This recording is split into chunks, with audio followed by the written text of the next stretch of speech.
الحمدللہ وکفا والصلاة والسلام علی عبادہ الذین اصطفا خصوصاً علی افضلہم وخاتم النبیین محمد الامین وعلی آلہ وصحبہ اجمعین اما بعد۔ سورہ بقرہ میں 5ویں رکوع سے شروع ہو کر جو مسلسل اور براہ راست خطاب بنی اسرائیل سے ہوا ہے وہ جیسا کہ میں کئی مرتبہ عرض کر چکا ہوں 10 رکوعوں سے بھی زیادہ پر پھیلا ہوا ہے۔ چنانچہ 5ویں رکوع سے شروع ہو کر اور 15ویں رکوع کی ابتدائی 2 آیات بھی اس میں شامل ہیں۔ یہ تقسیم میں بیان کر چکا ہوں کہ ان کو 2 حصوں میں تقسیم کیا جا سکتا ہے۔ یہ خطاب جو ہے بنی اسرائیل کے ساتھ، اس کے ضمن میں پہلے رکوع یعنی 5ویں رکوع کی 7 آیات گویا کہ ام الخطاب کی حیثیت رکھتی ہیں۔ یہ جڑ ہیں، بنیاد ہیں، اساس ہیں اس خطاب کی، جن میں کہ انداز ہے دعوتی، اس میں دعوت کا، دلجوئی کا، ترغیب کا، تشویق کا، اپیل کا انداز ہے۔ البتہ 6 رکوع سے شروع ہو کر اور 15ویں رکوع کے آغاز تک یہ مسلسل ایک فرد جرم ہے جو عائد کی گئی ہے، ان کے تاریخ کے مختلف حالات و واقعات کے حوالے سے، پھر ان میں مختلف مواقع پر اور مختلف ادوار میں جو گمراہیاں پیدا ہوئیں، اخلاقی اور عملی اور اعتقادی اور علمی اور فکری، ان کا ایک اجمالی خاکہ ہے کہ جو ان 9.25 رکوعوں پر پھیلا ہوا ہے۔ ان میں سے بھی یہ پہلے 2 رکوع جو ہیں اس فرد جرم کے، 6 اور 7واں رکوع، یہ دونوں بہت آپس میں مربوط اور مسلسل ایک مضمون ان میں موجود ہے، اور یوں کہا جا سکتا ہے کہ قرآن مجید کا جو عام اسلوب ہے کہ کتاب احکمت آیاتہ ثم فصلت من لدن حکیم خبیر، یہ ایک ایسی کتاب ہے جس کی آیات پہلے محکم کی جاتی ہیں پھر ان کی تفصیل بیان ہوتی ہے۔ تو یہاں اس فرد جرم میں بھی 2 حصوں میں ہم اسے تقسیم کر سکتے ہیں۔ پہلے 2 رکوع ان میں گویا کہ اجمالاً وہ فرد جرم مکمل ہو جاتی ہے، بلکہ یہ کہ اس میں جو اللہ تعالیٰ کی طرف سے فیصلہ ہے وہ بھی گویا کہ سنا دیا جاتا ہے۔ البتہ پھر مزید رہ جائیں گے 7.25 رکوع، ان میں مزید اسی اجمال میں تفصیل کا رنگ بھی آپ کو ملے گا، کچھ اضافی چیزیں بھی ملیں گی، لیکن ایک اعتبار سے یہ دونوں رکوع جو ہیں آپس میں بہت پیوست ہیں مضمون کے اعتبار سے۔ یہی وجہ ہے کہ میں آج تلاوت کر رہا ہوں دونوں رکوعوں کی، اور کوشش ہوگی، اللہ تعالیٰ اس کو پورا کرانے والا ہے، کہ آج اور کل میں ہم ان دونوں رکوعوں کا مطالعہ مکمل کر لیں۔ اگرچہ مولانا امین اصغر اصلاحی صاحب نے 8ویں رکوع کی پہلی آیت کو بھی اسی سلسلہ آیات کے ساتھ مربوط قرار دیا ہے، چنانچہ انہوں نے جو سیکشنز بنائے ہیں اپنی تفسیر میں، تدبر قرآن میں، اس میں ان دونوں رکوعوں کی 15 آیات کے ساتھ 16ویں آیت وہ بھی شامل کی گئی ہے جو 8ویں رکوع کی پہلی آیت ہے۔ لیکن میں نے جہاں تک غور کیا ہے، مجھے محسوس ہوتا ہے کہ جن لوگوں نے بھی یہ رکوعوں کے نشان معین کیے ہیں انہی کی تقسیم زیادہ مناسب ہے اور زیادہ درست لگتی ہے۔ ان 2 رکوعوں کے مضامین تو یقیناً باہم بہت پیوست ہیں اور مربوط ہیں، البتہ یہ کہ 8ویں رکوع سے ایک نیا سلسلہ مضمون ہے جس کے بارے میں انشاءاللہ جب اس مقام پر ہم پہنچیں گے تو میں اس کی وضاحت کروں گا۔ تو آئیے کہ پہلے ہم تلاوت کر لیں سورہ بقرہ کے 6 اور 7ویں رکوع کی۔ یہ جو فلم ہے آپ کے سامنے یہ صرف 7ویں رکوع کی ہے، 6 رکوع کی ہے، 7واں اس میں شامل نہیں ہے، لیکن یہ کہ میں تلاوت کر رہا ہوں اس لیے کہ یہ ایک ہی سلسلہ کلام ہے۔ اعوذ باللہ من الشیطان الرجیم، بسم اللہ الرحمن الرحیم۔ یا بنی اسرائیل اذکروا نعمتی التی انعمت علیکم وانی فضلتکم علی العالمین واتقوا یوما لا تجزی نفس عن نفس شیئا ولا يقبل منها شفاعة ولا یؤخذ منها عدل ولا هم ينصرون وَإِذْ نَجَّيْنَاكُمْ مِنْ آلِ فِرْعَوْنَ يَسُومُونَكُمْ سُوءَ الْعَذَابِ يُذَبِّحُونَ أَبْنَاءَكُمْ وَيَسْتَحْيُونَ نِسَاءَكُمْ وَفِي ذَلِكُمْ بَلَاءٌ مِّن رَّبِّكُمْ عَظِيمٌ وَإِذْ فَرَقْنَا بِكُمُ الْبَحْرَ فَأَنجَيْنَاكُمْ وَأَغْرَقْنَا آلَ فِرْعَوْنَ وَأَنتُمْ تَنظُرُونَ وَإِذْ وَاعَدْنَا مُوسَىٰ 40 لَيْلَةً ثُمَّ اتَّخَذْتُمُ الْعِجْلَ مِن بَعْدِهِ وَأَنتُمْ ظَالِمُونَ ثم عفونا عنكم من بعد ذلك لعلكم تشكرون وإذ آتينا موسى الكتاب والفرقان لعلكم تهتدون وَإِذْ قَالَ مُوسَىٰ لِقَوْمِهِ يَا قَوْمِ إِنَّكُمْ ظَلَمْتُمْ أَنفُسَكُمْ بِاتِّخَاذِكُمُ الْعِجْلَ فَتُوبُوا إِلَىٰ بَارِئِكُمْ فَاقْتُلُوا أَنفُسَكُمْ ذَٰلِكُمْ خَيْرٌ لَكُمْ عِندَ بَارِئِكُمْ فَتَابَ عَلَيْكُمْ إِنَّهُ هُوَ التَّوَّابُ الرَّحِيمُ وَإِذْ قُلْتُمْ يَا مُوسَىٰ لَن نُّؤْمِنَ لَكَ حَتَّىٰ نَرَى اللَّهَ جَهْرَةً فَأَخَذَتْكُمُ الصَّاعِقَةُ وَأَنتُمْ تَنظُرُونَ ثم بعثناكم من بعد موتكم لعلكم تشكرون وظللنا عليكم الغمام وأنزلنا عليكم المن والسلوى كلوا من طيبات ما رزقناكم وما ظلمونا ولكن كانوا أنفسهم يظلمون وَإِذْ قُلْنَا ادْخُلُوا هَٰذِهِ الْقَرْيَةَ فَكُلُوا مِنْهَا حَيْثُ شِئْتُمْ رَغَدًا وَادْخُلُوا الْبَابَ سُجَّدًا وَقُولُوا حِطَّةٌ نَغْفِرْ لَكُمْ خَطَايَاكُمْ وَسَنَزِيدُ الْمُحْسِنِينَ فَبَدَّلَ الَّذِينَ ظَلَمُوا قَوْلًا غَيْرَ الَّذِي قِيلَ لَهُمْ فَأَنزَلْنَا عَلَى الَّذِينَ ظَلَمُوا رِجْزًا مِّنَ السَّمَاءِ بِمَا كَانُوا يَفْسُقُونَ وَإِذِ اسْتَسْقَىٰ مُوسَىٰ لِقَوْمِهِ فَقُلْنَا اضْرِب بِّعَصَاكَ الْحَجَرَ فانفجرت منه 12 عينا قد علم كل أناس مشربهم كلوا واشربوا من رزق الله ولا تعصوا في الأرض مفسدين وإذ قلتم يا موسى لن نصبر على طعام واحد فادع لنا ربك يخرج لنا مما تنبت الأرض من بقلها وقثائها وفومها وعدسها وبصلها قال تستبدلون الذي هو أدنى بالذي هو خير اهبطوا مصرا فإن لكم ما سألتم وضربت عليهم الذلة والمسكنة وباءوا بغضب من الله ذلك بأنهم كانوا يكفرون بآيات الله ويقتلون النبيين بغير الحق ذلك بما عصوا وكانوا يعتدون صدق الله العظيم رب اشرح لي صدري ويسر لي أمري واحلل عقدة من لساني يفقهوا قولي اللهم ربنا ألهمنا رشدنا واعذنا من شرور أنفسنا اللهم أرنا الحق حقا وارزقنا اتباعه وأرنا الباطل باطلا وارزقنا اجتنابه آمین یا رب العالمین۔ پچھلے درس میں عرض کر چکا ہوں کہ یہ جو فرد جرم شروع ہو رہی ہے بنی اسرائیل کے خلاف، اس کے آغاز میں جو 2 آیات آئی ہیں بعین ہی یہی 2 آیات اختتام پر آئی ہیں، اور یہ صرف ایک بات ہے، ایک انداز ہے بات کے بتانے کا، سمجھانے کا، اور اس کے حوالے سے واقعہ یہ ہے کہ کچھ چیزیں آسانی سے ذہن نشین ہو جاتی ہیں پھر یاد رہتی ہیں، کہ اس کی تشبیہ ہے جیسے کہ بریکٹس شروع ہوتی ہیں اور بند ہوتی ہیں، اور بریکٹس جو ہے خاص طور پر بڑی بریکٹ جو ہے اس کا اکثر و بیشتر حصہ تو وہی ہے، ایک خط ہے مستقیم افقی، لیکن یہ کہ اس کے جو دونوں طرف کی بریکٹس ہیں ان کے ایک طرف کا رخ ایک طرف ہوگا اور اس کے برعکس ہوگا آخر میں جب بریکٹ بند ہوگی۔ بس اتنا ہی فرق ان 2 آیات میں ہے، ایک آیت جو کہ تو،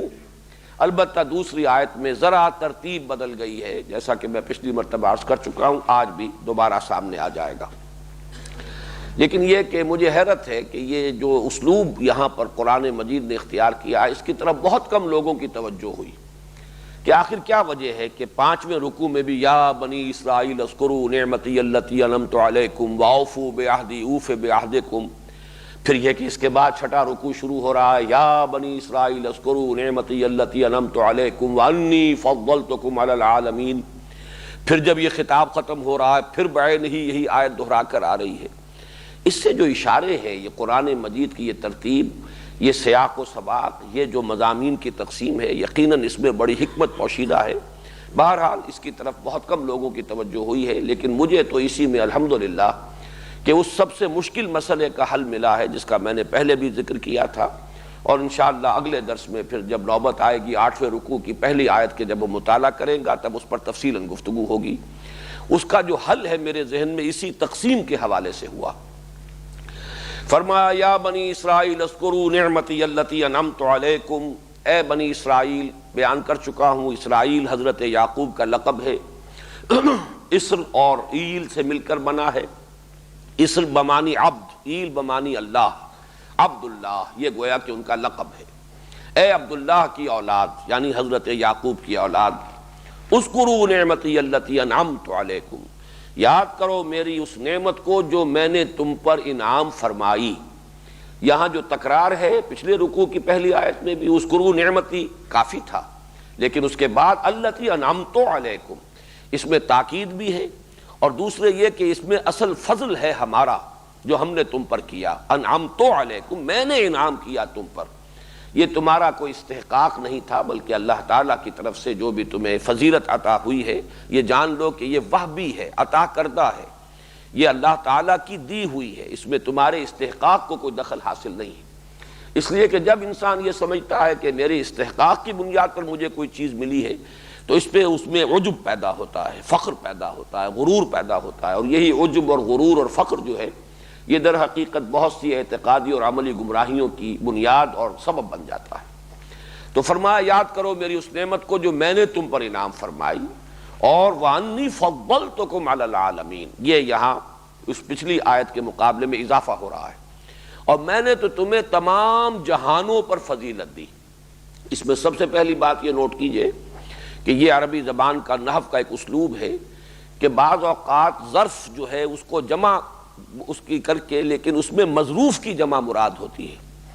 یہ ظرف ہے عالم، اور اس میں تمام انسان ہیں، عالم انسانیت، تمام اقوام اور مختلف جو بھی علاقے کے اندر نسلیں آباد ہیں، تو مراد تمام جہانوں سے کیا ہے؟ جہان کے تمام اقوام،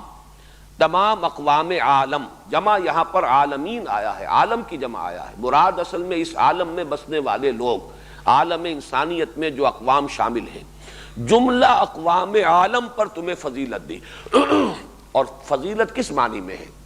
یہ میں نعمت کے ضمن میں بھی پچھلے درس میں عرض کر چکا ہوں کہ اصل نعمت کیا ہے اللہ کی؟ نعمت ہدایت، اور یہی در حقیقت فضیلت ہے۔ جیسے کہ تفصیل سے میں نے پچھلی مرتبہ عرض کیا تھا، قرآن مجید سے بالخصوص سورہ حدید کی آیت نمبر 26 سے یہ ظاہر ہوتا ہے کہ اللہ تعالیٰ نے نبوت اور رسالت کے لیے خاص کر لیا حضرت ابراہیم کی نسل کو۔ یہ اب حضرت ابراہیم کے بعد انہی کی اولاد کی مختلف شاخوں میں نبوت و رسالت اور انزال کتب کا سلسلہ جاری رہا، شریعت انہی کو عطا ہوئی ہے۔ اس میں تھوڑا سا اضافہ کر لیجئے کہ اللہ تعالیٰ کی ہدایت کی صرف یہی ایک شکل نہیں ہے، یہ اس کی تکمیلی شکل ہے۔ ہدایت خداوندی کبھی حکمت کی شکل میں ہوتی ہے، جس کی ایک بڑی نمایاں مثال قرآن مجید میں حضرت لقمان کی ہے، وَلَقَدْ آتَيْنَا لُقْمَانَ الْحِكْمَةَ أَنِ اشْكُرْ لِلَّهِ، اور یہ بات سب کے نزدیک تقریباً مسلم ہے کہ وہ نہ نبی تھے نہ کسی نبی کے امتی تھے، ایک حکیم اور دانا انسان۔ اس اعتبار سے یہ ضروری نہیں ہے کہ دنیا کے ہر علاقے میں نبوت رہی ہو، اگرچہ یہ ہمیں معلوم ہے اصولاً کہ انبیاء اور رسل صرف وہی نہیں آئے ہیں دنیا میں کہ جن کا ذکر قرآن میں ہے، قرآن مجید کی نص ہے، بہت سے ایسے نبی ہیں جن کا ذکر قرآن میں نہیں ہے، بہت سے ایسے رسول ہیں جن کا ذکر قرآن میں نہیں ہے، لیکن یہ کہ یہ بھی لازم نہیں آتا کہ ہر قوم میں یا ہر علاقے میں نبی اور رسول آئے ہوں۔ ہدایت خداوندی، چنانچہ جو الفاظ آتے ہیں اس عموم کے، اس میں لفظ نبوت نہیں ہے بلکہ نذیر،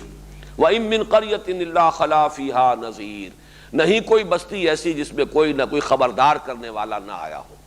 یا یہ کہ وَلِكُلِّ قَوْمٍ ہاد، ہر قوم کے لیے ہم نے ہادی بھیجے ہیں۔ تو ہادی ہونا، نذیر ہونا، یہ مستلزم نہیں ہے نبی اور رسول ہونے کو۔ بہرحال حضرت ابراہیم علیہ السلام کا معاملہ جیسا کہ میں عرض کر چکا ہوں، اب سے تقریباً 4، سوا 4، 4,500 برس قبل کا معاملہ ہے، اور جہاں تک تاریخ انسانی کا تعلق ہے، جو بھی اب تک ہمارے پاس مختلف ذرائع سے معلومات حاصل ہو سکی ہیں، وہ بھی تقریباً اسی دور سے متعلق ہے۔ گویا کہ حضرت ابراہیم علیہ السلام at the dawn of history جس کو ہم کہیں گے، کہ یہ گویا کہ طلوع ہے تاریخ انسانی کا، اس وقت اس دور سے حضرت ابراہیم کا تعلق ہے۔ حضرت نوح علیہ السلام، حضرت ہود، حضرت صالح اور بہت سے آئے ہوں گے انبیاء حضرت نوح کی اولاد میں،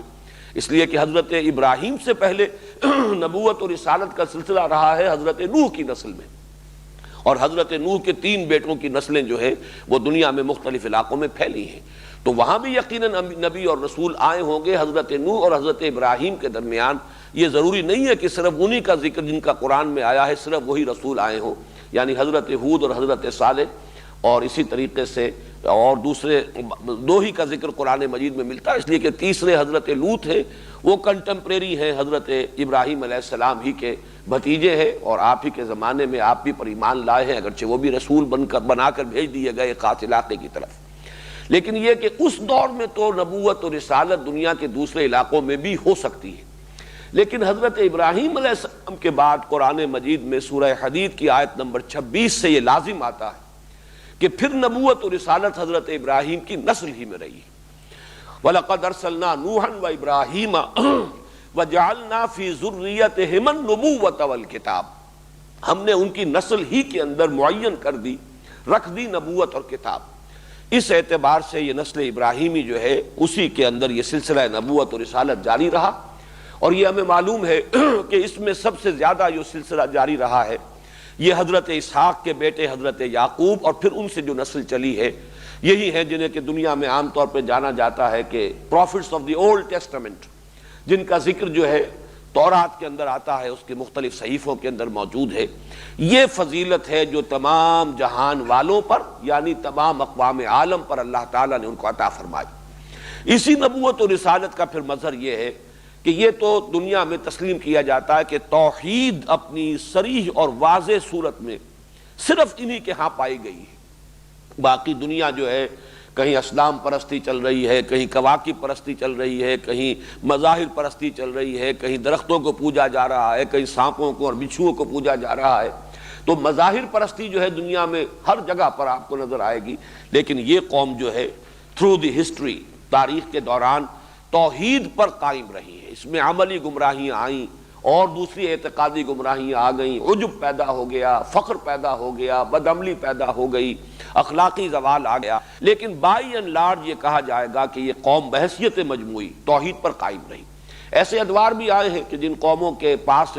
یہ رہے ہیں ان کے اثرات انہوں نے لے لیے، کنعانیوں کے اثرات، موابیوں کے اثرات، چنانچہ ان کے ہاں شرک کی آلائش بھی آ گئی، لیکن تسلسل کے ساتھ یہ قوم جو ہے بحیثیت مجموعی توحید خداوندی پر قائم رہی۔ یہی در حقیقت اس کا فضیلت کا سب سے بڑا ترہ امتیاز ہے۔ یا بنی اسرائیل اذکروا نعمتی التی انعمت علیکم وانی فضلتکم علی العالمین واتقوا یوما لا تجزی نفس عن نفس شیئا ولا یقبل منها شفاعۃ ولا یؤخذ منها عدل ولا هم ینصرون۔ یہی آیت آخر میں آئے گی صرف اس فرق کے ساتھ کہ واتقوا یوما لا تجزی نفس عن نفس شیئا، یہ تو جو کا تو ہوگا، ولا يقبل منها عدل ولا تنفعها شفاعت، یعنی عدل اور شفاعت کے اندر ترتیب صرف بدل جائے گی۔ یہاں جو ہے لا يقبل منها شفاعت ولا يؤخذ منها عدل ہے، وہاں ہوگا ولا يقبل منها عدل ولا تنفعها شفاعت، پھر آخری ٹکڑا جو کا تو ہے ولا هم ينصرون۔ یہ آیت جو ہے اس اعتبار سے بڑی اہمیت کی حامل ہے کہ جیسا کہ میں نے عرض کیا تھا، مسلمان قوم کے اندر جب زوال آتا ہے تو اس کا اصل سبب ایمان بالآخرت میں ضعف کا پیدا ہو جانا ہے۔ میں نے بارہا یہ بیان کیا ہے، اور پچھلے سال جو یہاں پر محاضرات قرآنی ہوئے حقیقت ایمان کے موضوع پر، تو ایک تقسیم یاد ہوگی جو حضرات اس میں شریک رہے ہیں کہ ایمانیات ثلاثہ میں میں نے ایک تقسیم کی کہ جہاں تک ایمان اصولی، علمی، نظری اعتبار سے ایمان کا تعلق ہے، اہم ترین ایمان ایمان باللہ یا توحید، لیکن جہاں تک قانونی ایمان کا تعلق ہے، فقہی ایمان کا تعلق ہے، جس کی بنیاد پر کسی کو دنیا میں مسلمان مانا جائے، تو وہ ہے ایمان بالرسول، ایمان بالرسالت۔ جو رسول کو مانے گا وہ مسلمان ہے، جو نہیں مانے گا چاہے بڑے سے بڑا موحد ہو، آخرت پر کتنا ہی یقین رکھتا ہو، رسول کو نہیں مانے گا تو وہ اس امت کے دائرے سے خارج۔ لیکن عملی اعتبار سے، اخلاقی اعتبار سے، انسان کے عملی رویے کے اوپر سب سے زیادہ جو مؤثر ایمان ہے، جس کی چھاپ پڑتی ہے، وہ ایمان بالآخرہ ہے۔ اگر یہ گرفت رہے کہ جانا ہے اللہ کے حضور، پیشی ہونی ہے، وہاں کوئی چھڑانے والا نہیں، وہاں کوئی کسی کی سفارش فائدہ نہیں پہنچائے گی، اگر اس ایمان بالرسالت کی پختگی بھی ہو، اس کی انٹینسٹی بھی ہو، پھر یہ کہ کوئی غلط عقیدہ جو ہے اسے غیر مؤثر نہ کر دے۔ یہ غیر مؤثر کرنے والے اعتقادات یہ ہیں کہ اللہ پر ایمان بھی، آخرت پر ایمان بھی ہے، لیکن یہ کہ کوئی ہستیاں ایسی ہیں کہ جن کی سفارش سے وہاں چھوٹ مل جائے گی، چھٹکارا ہو جائے گا، لہذا کچھ تھوڑی بہت جو ہے ان ہستیوں کے لیے کچھ جو ہے ڈنڈوت کی جائے، کچھ ان کے لیے بھی مراسم عبودیت بجا لائے جائیں، تو ان کی شفاعت سے، ان کی سفارش سے بیڑا پار ہو جائے گا۔ یا یہ کہ اسی طریقے سے ہم تو ہیں ہی بخشے بخشائے، اس لیے کہ ہم تو ایک خاص امت سے متعلق ہیں، ہمارا ایک تعلق ہے انبیاء کی نسل سے، ہم ابراہیم اور اسحاق اور یعقوب کی اولاد ہیں، تو بہرحال ہمارے ساتھ کوئی ترجیحی معاملہ ہوگا، دوسروں کے ساتھ جو ہے ہمارا اور ان کا معاملہ جو ہے وہ بالکل ہم وزن نہیں ہوگا، بلکہ یہ کہ ہم اگر جہنم میں جھونکے بھی گئے اپنی بدعمالیوں کی وجہ سے تو چند دن، لن تمسنا النار الا ایاما معدودات یا معدودہ، دو جگہ یہ آیت آئی ہے صرف اس ایک فرق کے ساتھ، معدودہ یا معدودات۔ معدودات کے وزن پر جو جمع آتی ہے اس کو جمع قلت کہا جاتا ہے، اور اس کا زیادہ سے زیادہ اطلاق 2-3 پر ہوتا ہے، گویا کہ صرف 2-3 دن کے لیے صرف ہم جہنم میں جھونکے جائیں گے، باقی ہمیں نکال لیا جائے گا۔ خلود فی النار ہمارے لیے نہیں ہے، ہمیشہ ہمیشہ جہنم میں رہنا یہ دوسروں کے لیے ہمارے لیے نہیں۔ تو یہ مختلف چیزیں ہیں کہ جس سے جیسے زیرو سے جب ضرب دی جائے تو بڑی سے بڑی رقم ہو، زیرو سے ضرب کھائے گی زیرو ہو جائے گی۔ ایمان بالآخرہ کتنا ہی اپنی جگہ پر مضبوط ہو، کتنا ہی اس پر یقین ہو، بعث بعد الموت پر بھی اور حشر و نشر پر بھی، لیکن اگر اس قسم کا کوئی عقیدہ شامل ہو جائے، شفاعت باطلہ کا کوئی تصور ہو، یا یہ کہ اپنے بخشے بخشائے ہونے کا کوئی تصور ہو، ہم تو اللہ کے خاص منظور نظر ہیں، ہمارا معاملہ مختلف ہے، تو ظاہر بات ہے کہ پھر وہ ایمان بالآخرہ گویا کہ زیرو سے ضرب کھا کر زیرو ہو گیا، اگرچہ موجود ہے بظاہر زبانی اقرار کی حد تک، لیکن اس کی تاثیر ختم ہو جائے گی، اس کا کوئی اثر انسان کے کردار پر، اس کے عملی رویے کے اوپر پھر ظاہر نہیں ہوگا۔ چنانچہ اس پورے سلسلہ مضمون کے ابتدا اور اختتام پر، اور اس میں سب سے بڑی بات جو آ رہی ہے وہ کیا ہے؟ ایمان لاؤ محمد پر صلی اللہ علیہ وسلم۔ اس ایمان پر سب سے زیادہ آنے والی بات کون سی ہے؟ کہ ہم تو بہت فضیلت والی قوم ہیں۔ یعنی ان دونوں آیتوں کا تعلق دیکھیے کہ سابقہ رکوع کے مضامین کے ساتھ اصل میں تعلق کیا ہے، کیا چیز مانے ہو رہی تھی۔ ان کے علماء نے پہچان لیا تھا حضور کو صلی اللہ علیہ وسلم، یعرفونہ کما یعرفون ابناہم، ایسے پہچانتے تھے حضور کو جیسے اپنے بیٹوں کو پہچانتے ہیں۔ انہی کے قرب کی وجہ سے جو یثرب کے جو یہ قبائل تھے وہ ان کو ایمان نصیب ہو گیا۔ پہلے مرتبہ جو 6 افراد جو ہیں جو ایمان لائے ہیں حضور پر صلی اللہ علیہ وسلم سن 10 کے موسم حج میں، ان کے پاس جب حضور پہنچے ہیں اور آپ نے دعوت پیش کی ہے تو روایات میں آتا ہے انہوں نے ایک دوسرے کو کلنکھیوں سے دیکھا، اس لیے کہ یثرب سے آئے ہوئے لوگ تھے یہ، اور یہود سے وہ سنا کرتے تھے کہ نبی آخر الزمان کی بعثت کا وقت قریب آ چکا ہے، جب ان کی بعثت ہوگی ہم ان پر ایمان لائیں گے، ہم ان کو مانیں گے، ان کے ساتھ ہو کر جب تم سے جنگ کریں گے تو تم ہمیں شکست نہیں دے سکو گے۔ تو انہوں نے آپس میں کلنکھیوں سے ایک دوسرے کو دیکھا، معلوم ہوتا ہے یہ وہی نبی ہیں جن کا ذکر کرتے ہیں یہود، تو سبقت کرو، پہلے تم ایمان لے آؤ اس سے قبل کہ وہ ایمان لائے۔ تو گویا کہ وہ علم جو انہیں حاصل ہوا اس وجہ سے کہ مدینے میں یہودی بھی آباد تھے اور ان کے ہاں تذکرے تھے کہ نبی آخر زمان کی بعثت کا وقت قریب ہے، وہ ذریعہ بن گیا، وسیلہ بن گیا یہ علم ان کے سبقت الی الایمان کا۔ لیکن وہی جو ان کا عجب تھا، غرور تھا، ان کا فخر تھا، اپنی جو بھی نسلی برتری ہے اس کا جو تصور تھا، یہاں پر بھی نوٹ کیجئے اللہ تعالیٰ بھی فرما رہے ہیں کہ ہم نے تمہیں فضیلت دی، لیکن یہ فضیلت تمہارے کسی استحقاق کی بنیاد پر نہیں، ہماری عطا کردہ ہے۔ عطا کردہ شے وہ ہوتی ہے کہ جو دینے والا جب چاہے سلب بھی کر سکتا ہے، جیسے کہ قرآن مجید میں سورہ بنی اسرائیل میں آیا ہے وَلَئِن شِئْنَا لَنَذْهَبَنَّ بِالَّذِي أَوْحَيْنَا إِلَيْكَ، اے نبی اگر ہم چاہیں تو یہ وحی جو ہم نے کی ہے آپ کی طرف، یہ قرآن مبارک جو آپ کو ہم نے عطا کیا، جب چاہیں سلب کر لیں، لے جائیں، آپ کے حافظے سے محو کر دیں، آپ کے قلب سے سلب کر لیں، ہمارا اختیار کامل ہے۔ اس لیے کہ جو وہبی شے ہے، عطائی شے ہے، وہ جو بھی واہب ہے، عطا کرنے والا ہے، وہ جب چاہے اسے واپس بھی لے سکتا ہے۔ اسی اعتبار سے ہے وہ شعر بڑا پیارا کہ لائی حیات آئے قضا لے چلی چلے، اپنی خوشی سے آئے نہ اپنی خوشی چلے۔ یہ کوئی ہماری خانہ زاد شے نہیں ہے، ہمارا وجود، ہماری حیات، ہماری زندگی عطائی ہے، عطا کرنے والے نے دی ہے، جب تک اس کا وہ حکم ہے ہم رہیں گے، جب اس کا فرمان آئے گا ہم واپس لوٹ جائیں گے۔ تو اس اعتبار سے انی فضلتکم علی العالمین سے پہلے پھر تکرار کی گئی، انعمت علیکم، میں نے انعام فرمایا تم پر، یہ میری دین ہے، میری عطا ہے، اور یہ فضیلت عطائی ہے، یہ تمہاری استحقاقی نہیں ہے، تمہارے اپنا ذاتی جو ہے اس کی بنا پر نہیں ہے۔ اس اعتبار سے اب ان کے اندر ذرا سا ہوتا یہی ہے کہ مردی و نامردی قدم فاصلے دارت، ہدایت اور گمراہی کے درمیان کوئی بہت لمبے چوڑے فاصلے نہیں ہوتے، بال برابر ذرا آدمی جو ہے یک لحظہ غافل گشتم و 100 سالہ راہم دور شد. قرآن بھی کہہ رہا کہ فضیلت دی. اس اعتبار سے اگر ان کے اندر یہ خیال پیدا ہوا کہ we are the chosen people of the lord تو کوئی حرج نہیں. یقیناً اللہ نے انہیں پسند کیا. ان اللہ اصطفیٰ آدم و نوحا و آل ابراہیم و آل عمران علی العالمین. قرآن مجید خود کہہ رہا اللہ نے پسند کیا، چنا، انہیں برگزیدگی عطا فرمائی. لیکن بس یہیں سے ٹھوکر کھا کر اس کو اپنا ذاتی وصف سمجھ لینا اور اس کی بنا پر مغرور ہو جانا، اس کی بنا پر فخر جو ہے اپنے اندر پیدا ہو جانا، عجب، یہی چیز ہے کہ جو پھر ان کے پاؤں کی بیڑی بن گئی اور وہ حضور صلی اللہ علیہ وسلم پر ایمان لانے سے محروم رہے.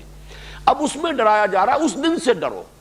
وہ دن واتقوا یوما لا تجزی نفس عن نفس شیئا. اس دن کا خیال کرو کہ جس دن کوئی جان کسی جان کی طرف سے کوئی بدلہ نہ دے سکے گی، یعنی کام نہ آ سکے گی، جسے ہم کہتے ہیں اپنے محاورے میں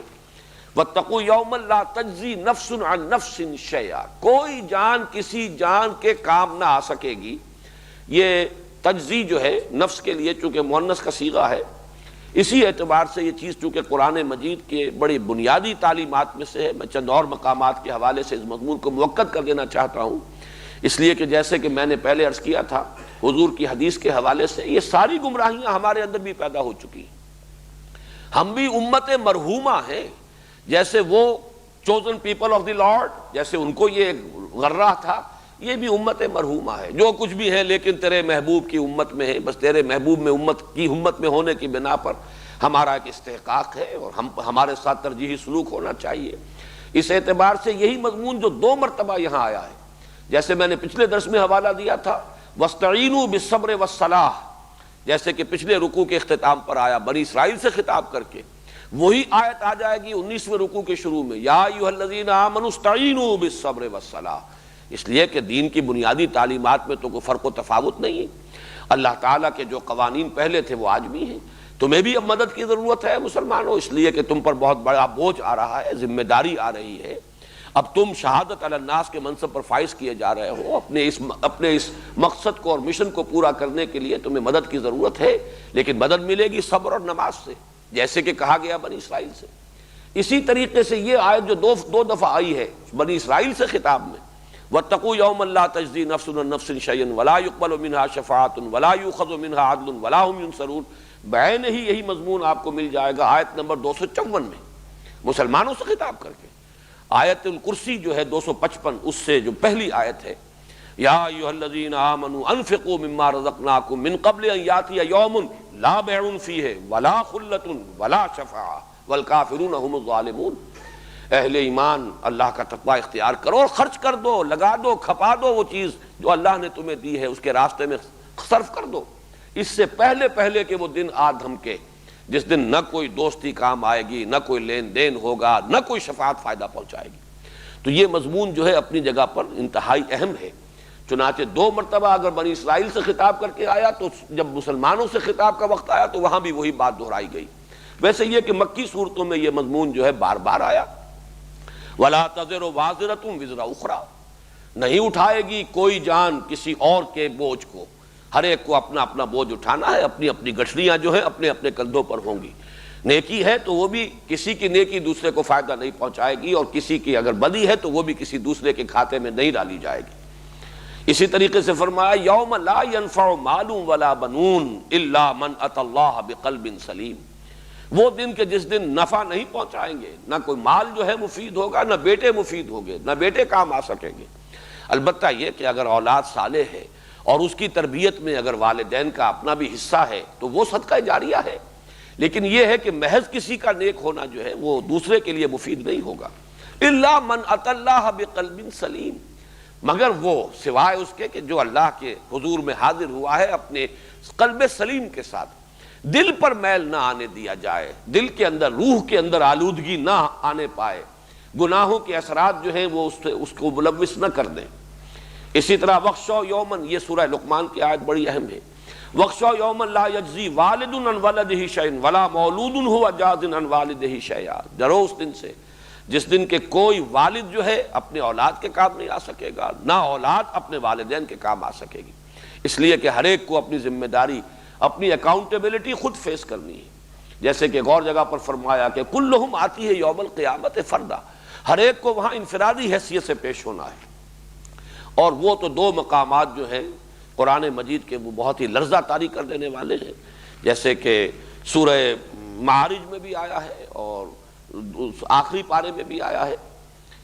یوم یفر المرء من اخیہ وامہ وابیہ وصاحبتہ وبنیہ لکل امرئ منہم یومئذ شأن یغنیہ،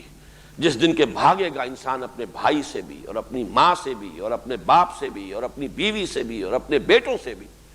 ہر ایک کو پڑی ہوگی اپنی ہی دھن، اپنی ہی فکر ہوگی، ہر ایک کو جو ہے وہ بس اپنا انجام جو ہے اس کے بارے میں فکر ہو، دامنگیر ہوگا، کسی اور کے بارے میں وہ کچھ اس وقت سوچ بھی نہیں سکے گا۔ اس سے بھی زیادہ لرزہ طاری کر دینے والے الفاظ جو ہیں وہ سورہ معارج کے ہیں، یود المجرم لو یفتدی من عذاب یومئذ ببنیہ وصاحبتہ واخیہ وفصیلتہ التی تؤویہ ومن فی الارض جمیعا ثم ینجیہ کلا انہا لظی، جس دن کے انسان یہ چاہے گا، مجرم یہ چاہیں گے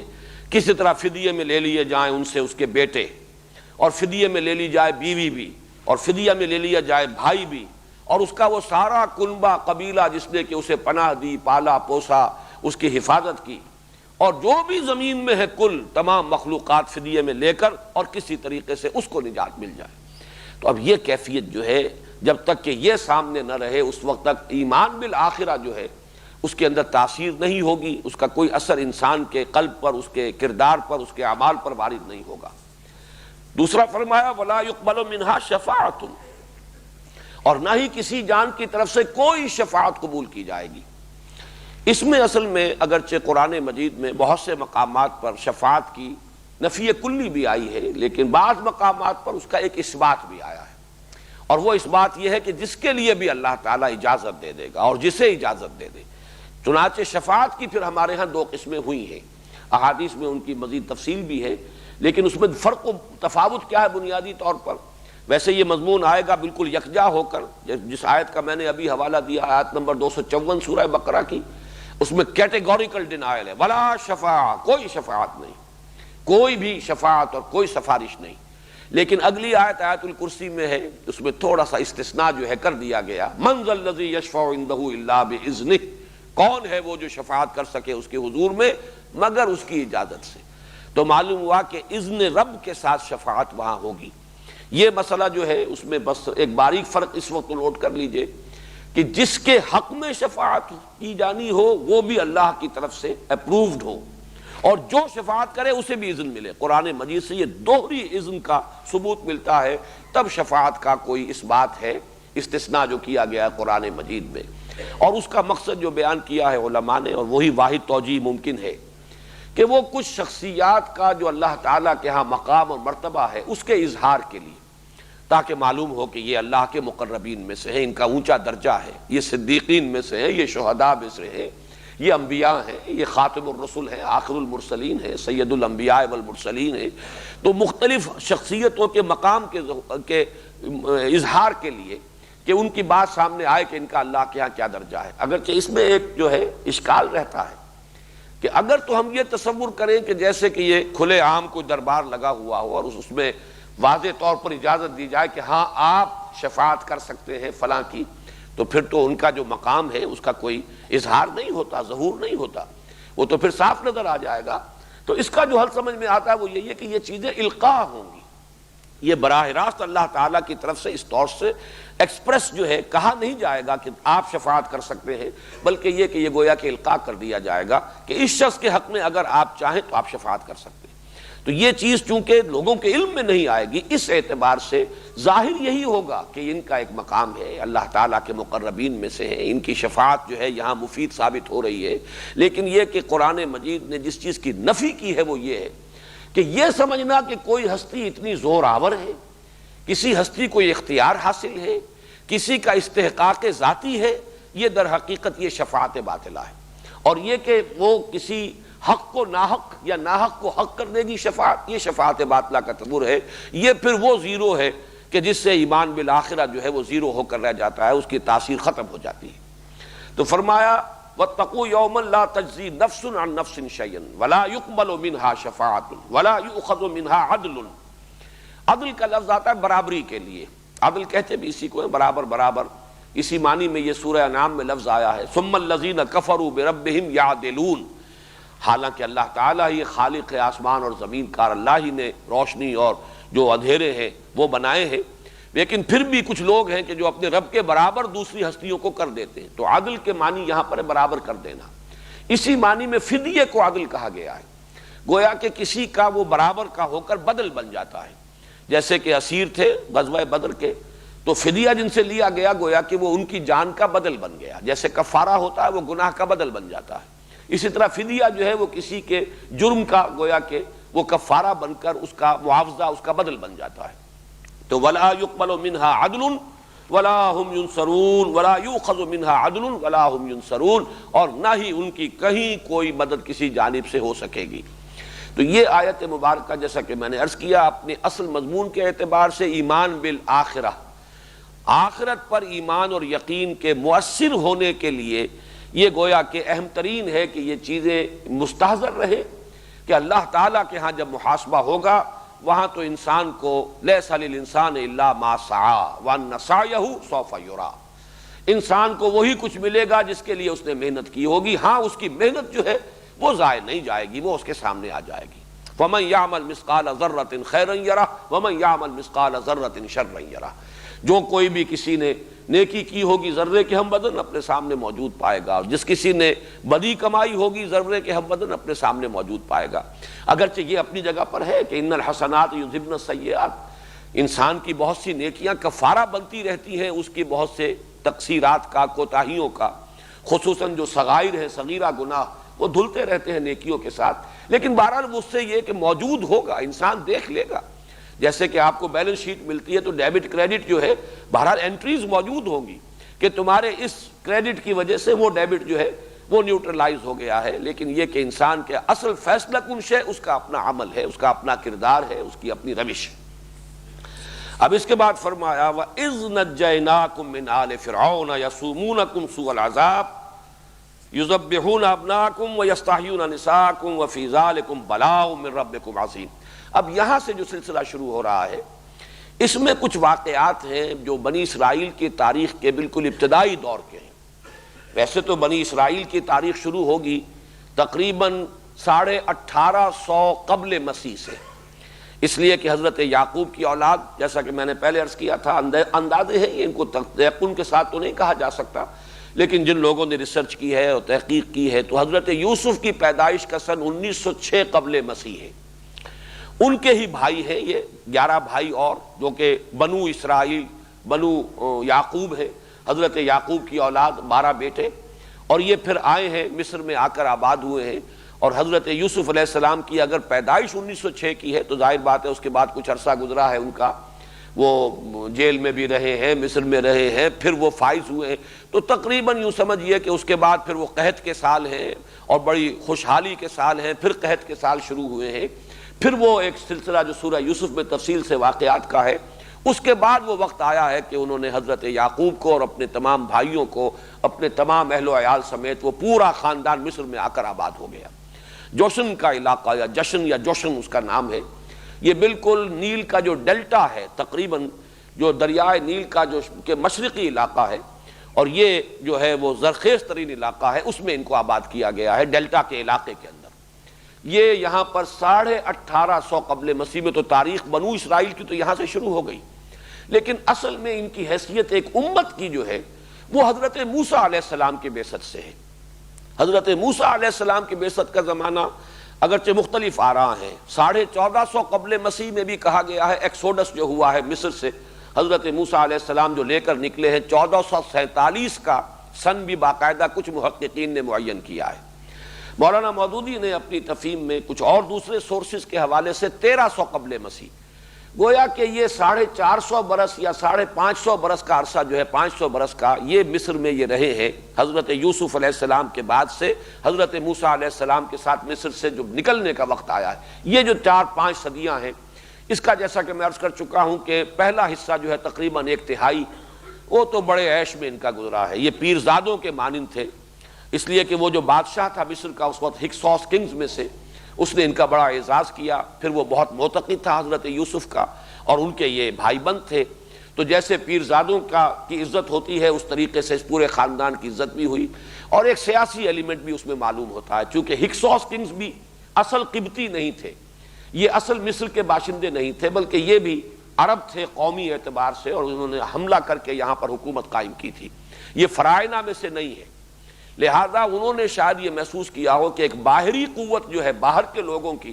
وہ اگر یہاں پر موجود رہے گی تو اس سے ہماری حکومت کو بھی ایک استحکام حاصل ہوگا، یہ بھی ایک سبب ہو سکتا ہے۔ بہرحال تقریباً 150 برس 200 برس تو ان کے بڑے عیش میں گزرے، اور جو ملٹیپلیکیشن پھر ہوئی ہے تعداد کی، اس کا تو آپ اس سے اندازہ کیجئے کہ 12 بھائیوں کی اولاد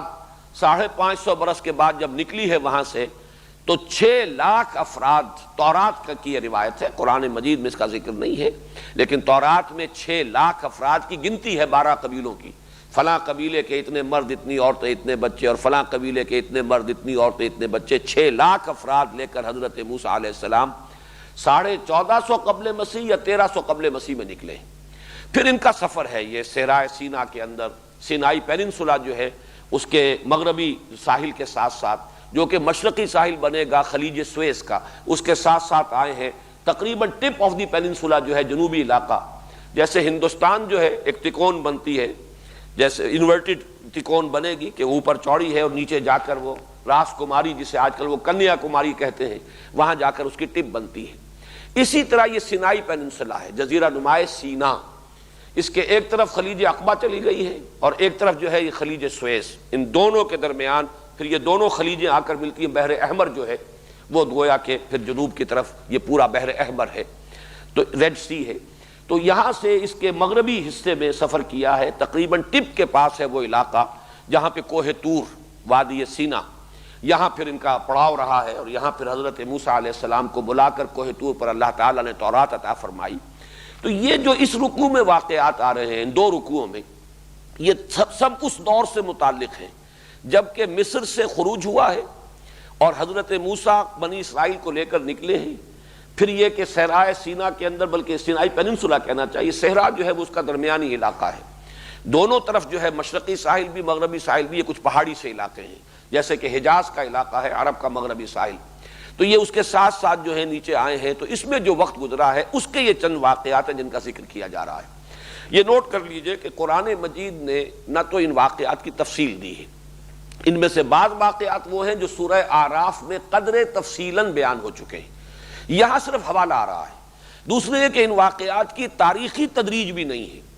اگرچہ ہے اسی دور کے واقعات، لیکن یہ کہ کسی کا ذکر پہلے ہے کسی کا بعد میں ہے۔ قرآن مجید میں تاریخ جو ہے انبیاء کی بھی اس ترتیب کے ساتھ ہمیشہ لازماً بیان نہیں ہوئی ہے، بعض مقامات پر ایسا بھی، جیسے سورہ اعراف کے اندر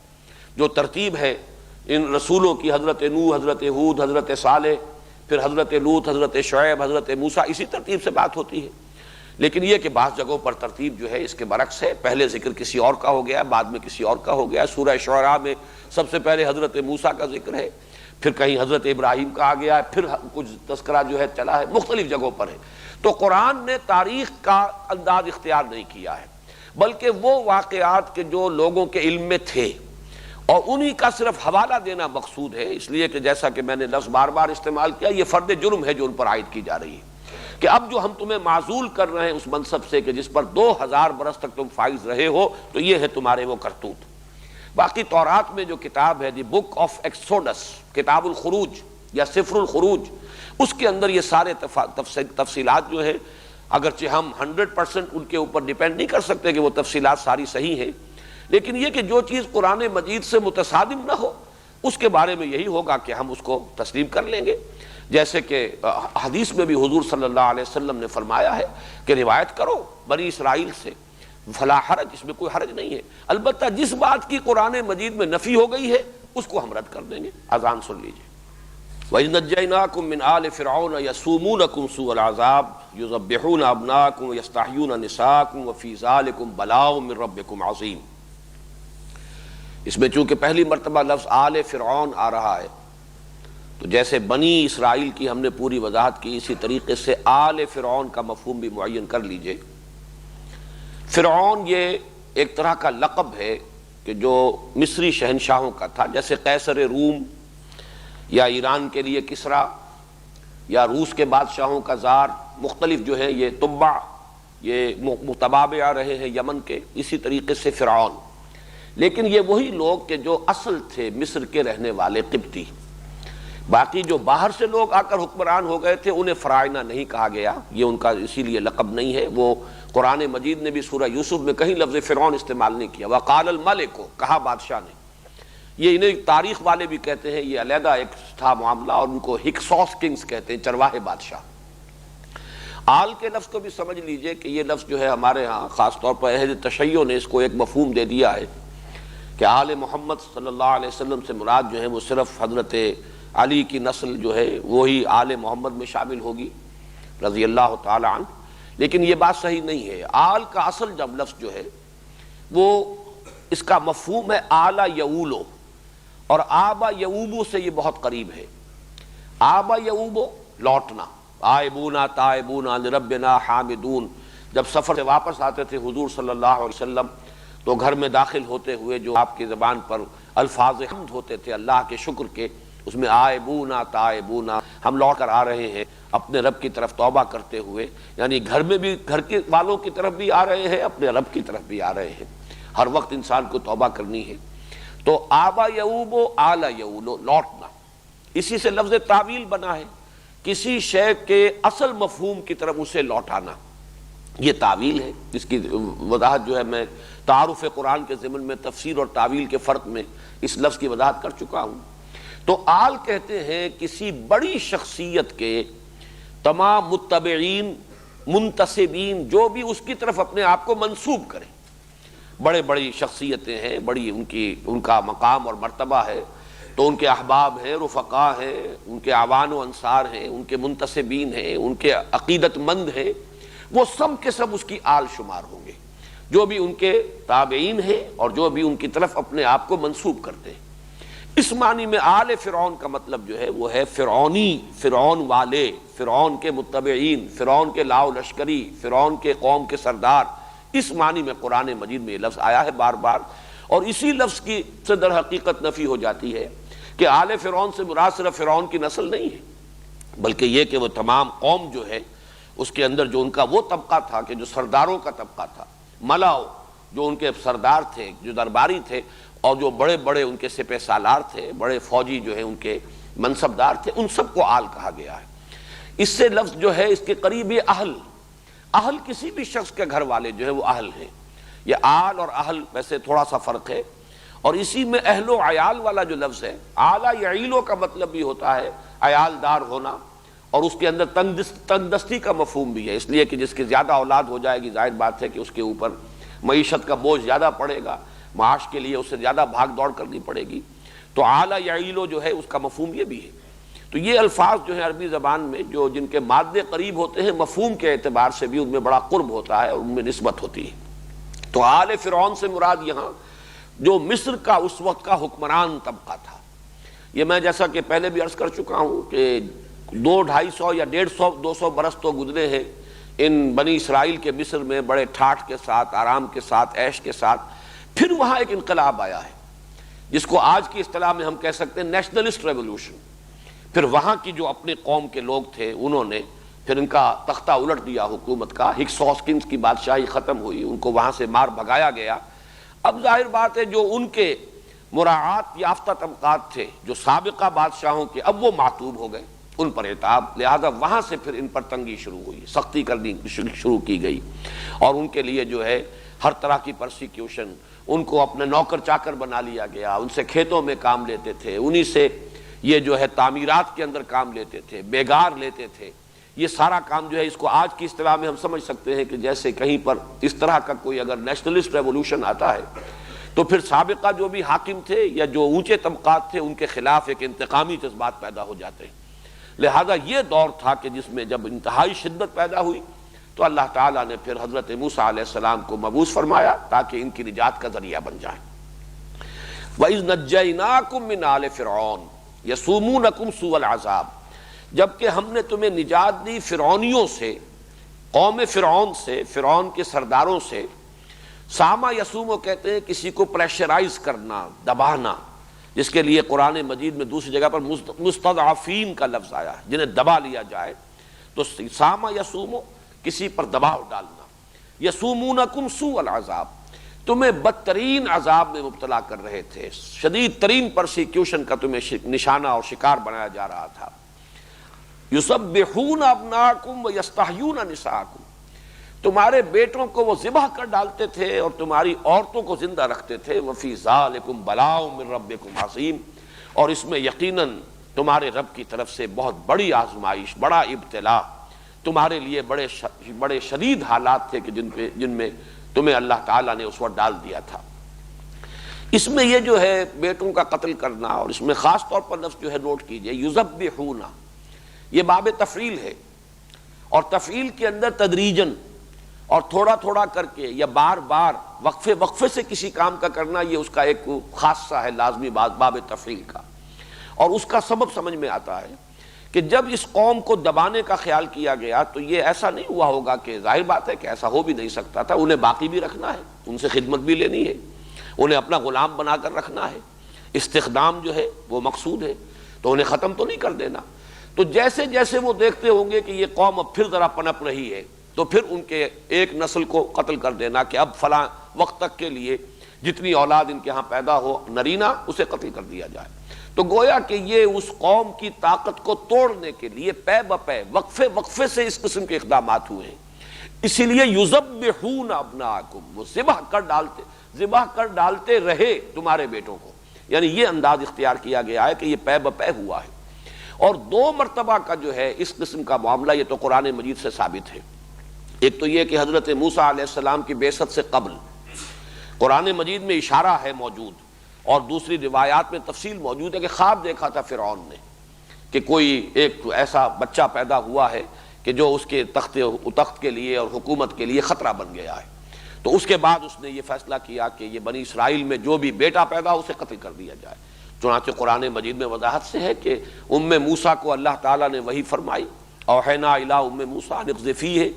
کہ اس کو اپنے بچے کو جب تک تو کوئی تمہیں اندیشہ نہ ہو دودھ پلاتی رہو، اپنے پاس رکھو، جب بھی کہیں پکڑ دھکڑ دیکھو کہ کوئی تلاشی ہو رہی ہے اور کوئی کارندے فوج کے پیادے آ گئے ہیں حکومت کے تلاشی لیتے ہوئے کہ کوئی بچے اس دوران میں تو پیدا نہیں ہوئے ان کے ہاں، تو اسے صندوق میں رکھ کر اور دریا میں ڈال دینا، یہ ہمارے ذمے ہے، ہم اس کی حفاظت کریں گے اور تمہارے پاس لوٹا کر بھی لے آئیں گے، رادوہ الیک، ہم لے آئیں گے واپس تمہاری طرف۔ تو اس اعتبار سے یہ ایک تو اس موقع پر ہوا ہے۔ دوسرے خود قرآن مجید سے یہ ثابت ہے سورہ اعراف میں جب حضرت موسیٰ علیہ السلام نے دعوت دینی شروع کی ہے، دعوت نبوت و رسالت، اور آپ کی دعوت جو ہے پھیل رہی تھی، اور اس سے کچھ اندیشہ یہ ہو رہا تھا کہ شاید آل فرعون کے بھی کچھ لوگ جو ہے وہ متاثر ہو رہے ہیں۔ ظاہر بات ہے کہ دعوت حق ہے اس کے لیے تو کوئی بیریئرز نہیں ہے، وہ نسل بیریئر نہیں بن سکتی، ہر نسل کے اندر کچھ سلیم الفطرت لوگ موجود ہوتے ہیں۔ تو یہ کہا کچھ سرداروں نے، کچھ درباریوں نے کہ اے فرعون، کیا تو اس کو موسیٰ کو اسی طرح چھوٹ دیے رکھے گا؟ اگر تو نے اس کو چھوٹ دیے رکھی تو یہ تو تیرا دین بھی ختم کر دے گا اور تیرے لیے بہت بڑا خطرہ بن جائے گا۔ تو چونکہ اس کو یہ بات بھی سمجھ لیجئے کہ 2 فرعون ہیں، اب جدید تحقیقات سے ثابت ہوا ہے کہ فرعون موسیٰ ایک نہیں ہے، جس کے گھر میں پرورش پائی وہ باپ تھا، اور اس کے بعد اس کے ہاں بھی بیٹا ہو گیا، اس وقت تک وہ لاولد تھا، اور اسی وجہ سے موسیٰ جس نے کہ پھر پالا ہے، جو فرعون کی بیوی جس کا ذکر قرآن مجید میں موجود ہے سورہ تحریم میں، تو اس نے بڑی اسی اپیل کے تحت کہ اس بچے کو قتل نہ کرو، اندازہ اسے ہو گیا تھا فرعون کو کہ یہ بچہ جو ہے یہ اسرائیلی ہے اور یہ اس طریقے سے اگر بچے گا تو ہو سکتا ہے کہ وہی یہ بچہ بن جائے کہ جس کے بارے میں نے خواب دیکھا، جس اندیشے سے سینکڑوں کو قتل کیا ہے۔ لیکن معلوم ہوتا ہے کہ محبت بہت تھی حضرت آسیہ سے اسے، اور ظاہر بات ہے کہ یہ یعنی ایک بیوی کی محبت جو ہے وہ بہت سے مطالبات منوا لیتی ہے شوہر سے، تو مت قتل کرو اسے، قرۃ عین لی و لک، یہ میری اور تیری آنکھوں کی ٹھنڈک بنے گا، تو اس کے لیے اس کو ابھی چھوڑ دو۔ تو اس لیے اللہ تعالیٰ نے بچا لیا حضرت موسیٰ کو، تو پرورش پائی ہے اس کے ہاں، پھر اس کے ہاں خود ایک بیٹا ہوا ہے، اور وہ پھر بہت بوڑھا ہو گیا تھا وہ فرعون، تو اس نے پھر تخت و تاج سے علیحدگی اختیار کر کے اپنے بیٹے کو حکومت سے ملوا دی تھی۔ حضرت موسیٰ جب واپس آئے ہیں مدین سے اور راستے میں پھر نبوت سے سرفراز ہوئے ہیں اور حکم ملا ہے کہ جاؤ اذهب الی فرعون انہ طغی، تو یہ دوسرا فرعون ہے بیٹا، اور یہ فرعون جو ہے یہ پلا ہے حضرت موسیٰ کے ساتھ، اور اسے انتہائی محبت تھی، جیسے کہ بڑے بھائی سے چھوٹے بھائی کو محبت ہوتی ہے، حضرت موسیٰ سے بڑی طبعی محبت تھی۔ لہذا جب کہا گیا درباریوں کی طرف سے کہ اسے مت چھوڑے رکھو، موسیٰ کو موقع نہ دو، یہ تو تمہارے دین کو بدل دے گا، فساد کھڑا کر دے گا زمین میں،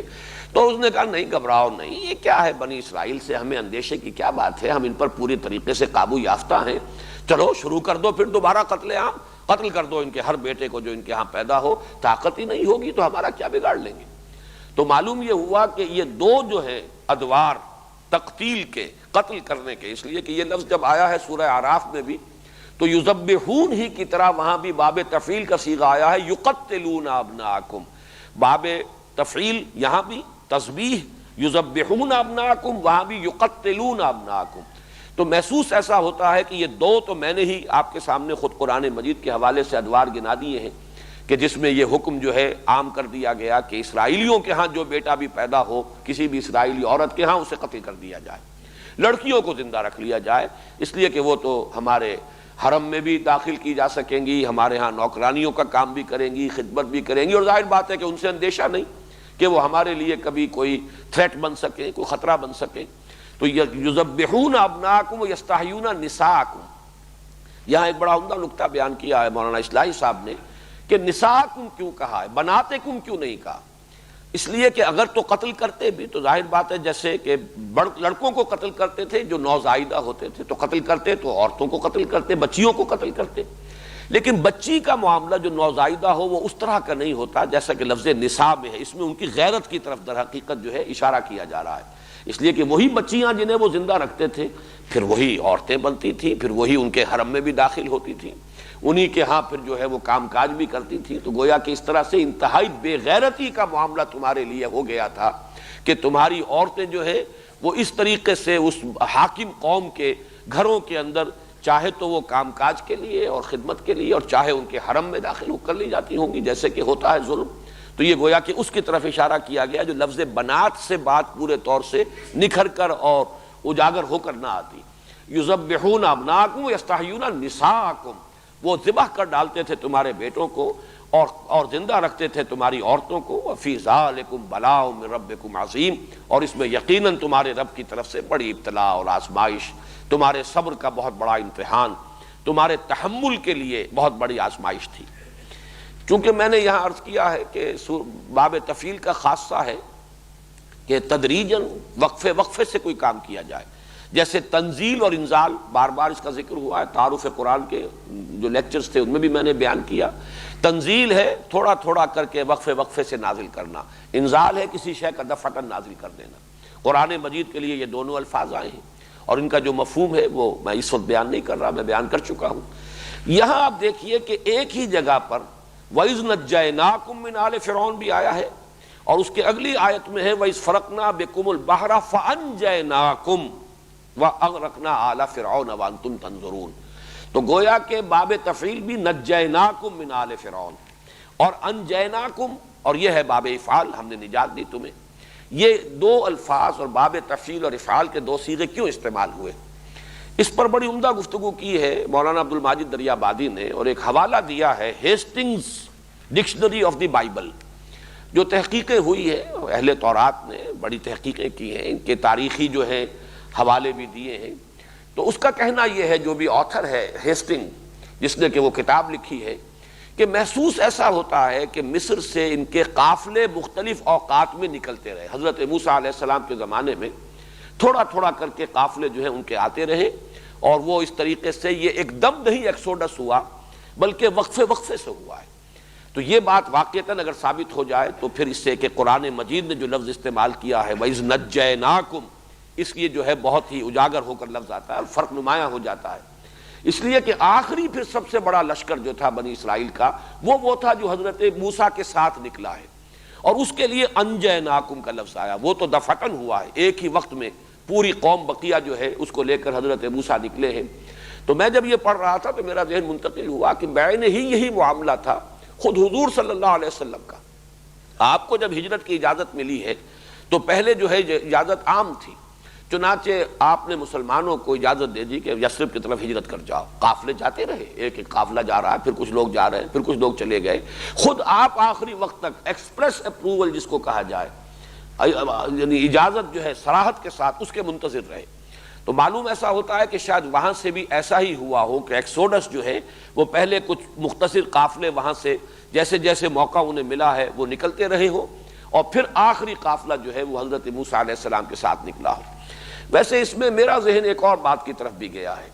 اور وہ یہ کہ جو قرآن مجید کے دوسرے مقامات پر تفصیل آئی ہے،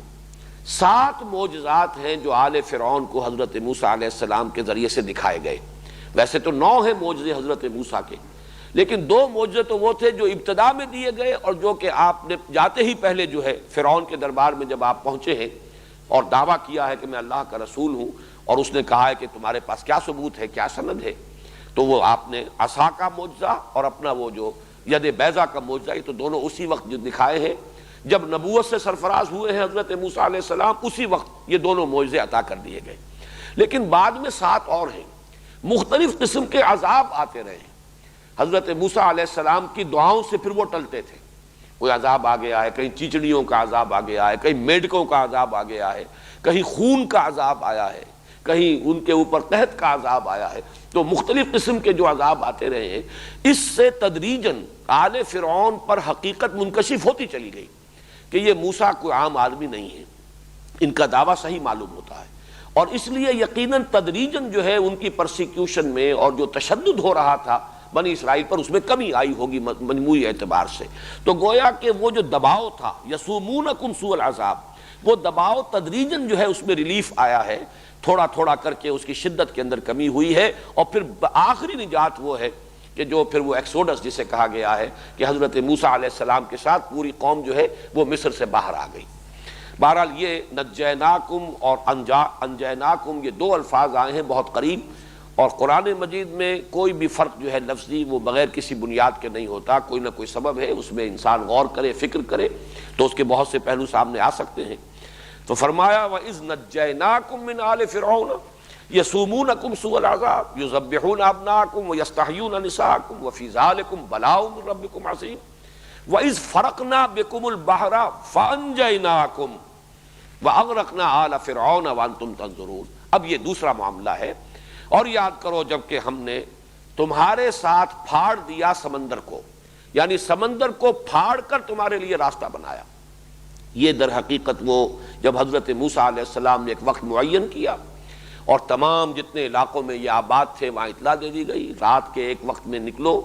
سب کے سب پھر ایک جگہ جمع ہوئے ہیں. اور یہ سب خفیہ طریقے پر ہوا ہے. فرعون کو جب پتہ چلا ہے، پھر اس نے جمع کیے لشکر، اسے بھی جمع کرنے میں وقت لگا ہے، اس لیے کہ اس زمانے میں آپ کو معلوم ہے اسٹینڈنگ آرمیز نہیں ہوتی تھی،